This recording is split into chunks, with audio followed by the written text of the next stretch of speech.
സംസ്ഥാനത്ത് SSLC higher secondary പരീക്ഷകളുടെ മൂല്യനിർണ്ണയം നാളെ ആരംഭിക്കും.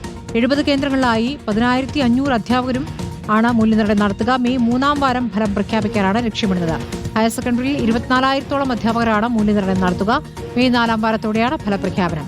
സുനിഷ അയ്യലൂർ വിവരങ്ങളുമായി. സുനിഷ, എങ്ങനെയൊക്കെയാണ് തയ്യാറെടുപ്പുകൾ?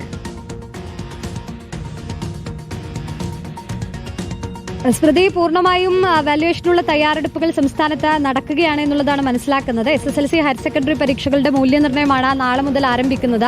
SSLC പരീക്ഷയ്ക്ക് 70 കേന്ദ്രങ്ങളിലായി 10,500 അധ്യാപകരാണ് മൂല്യനിർണ്ണയം നടത്തുന്നത്. ഹയർ സെക്കൻഡറി ആണെങ്കിൽ 89 ക്യാമ്പുകളിലായി 24,000-ഓളം അധ്യാപകരാണ് മൂല്യനിർണ്ണയം നടത്തുക. SSLC പരീക്ഷ എഴുതിയ 4.25 ലക്ഷം കുട്ടികളുടെ 36 ലക്ഷത്തോളം പേപ്പറുകളാണ് മൂല്യനിർണ്ണയം നടത്തേണ്ടത്. ഏതായാലും മെയ് 3-ാം വാരത്തോടുകൂടി തന്നെ ഫലം പ്രഖ്യാപിക്കാനാണ് വിദ്യാഭ്യാസ വകുപ്പ് ലക്ഷ്യമിടുന്നത്. ഇലക്ഷൻ തിരക്കൊക്കെ ആയതുകൊണ്ട് ചെറിയ മാറ്റം അങ്ങോട്ടും ഇങ്ങോട്ടും ഉണ്ടാകുമെന്നുള്ളത് നേരത്തെ തന്നെ അറിയിക്കുകയും ചെയ്തിരുന്നു. ഒപ്പം 8.7 ലക്ഷത്തോളം വിദ്യാർത്ഥികളുടെ 80 ലക്ഷത്തോളം പേപ്പറുകളാണ് ഹയർ സെക്കൻഡറി വിഭാഗത്തിൽ ഈ വാല്യുവേഷൻ നടത്താനുള്ളത്. ഏതായാലും എല്ലാം മറ്റു തലത്തിൽ ഈ അധ്യാപകരില്ലാത്ത German, Latin, French, Arabic, Islamic വിഷയങ്ങളുടെ മൂല്യനിർണ്ണയത്തിന് കോളേജ് അധ്യാപകരെ കൂടി ഉപയോഗിക്കാൻ ഇപ്പോൾ സർക്കാർ അനുമതി നൽകുകയും ചെയ്തിട്ടുണ്ട്. അത്തരത്തിലുള്ള മൂല്യനിർണ്ണയ പ്രക്രിയകളെല്ലാം തന്നെ നാളെ മുതൽ ആരംഭിക്കും.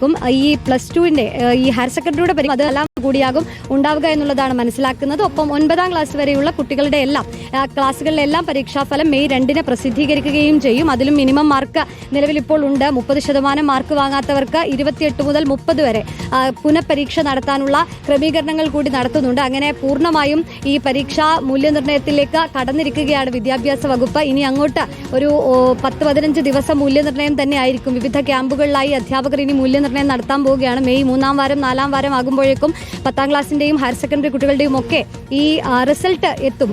സ്മൃതി, ശരി.